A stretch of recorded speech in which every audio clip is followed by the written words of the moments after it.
In a surprising turn of events, it was announced that Kron Gracie will make his return to the octagon after a 3.5-year layoff at UFC 288 to face Charles Jourdain. We haven't seen Kron since his wild scrap against Cub Swanson in a fight that really exposed his lack of striking defense, and takedowns. He tried to pull guard a few times, but it just didn't work out. Personally, I thought this was too big a step up in competition for Gracie, although his win against Bruce Leroy has aged well. Caceres is actually still ranked number 15 in the featherweight division, and we know how good that division is. To his credit, Kron showed incredible toughness in the Cub fight, and Swanson certainly didn't leave unscathed. After that fight, most of us assumed Kron was done with MMA.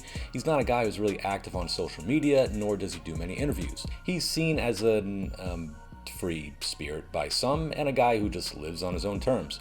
Once again though, the UFC is doing him no favors matching him up against Charles Jourdain. Jourdain is on a 2-fight losing streak. The first fight was an awesome back and forth against Shane Burgos, where Jourdain came on really strong in the end and nearly won that fight.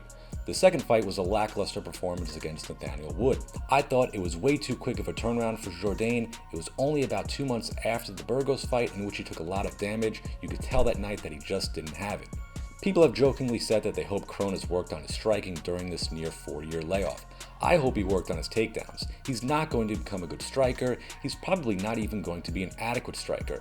I'd rather he double down on his strengths. With that said, I'm excited for his return.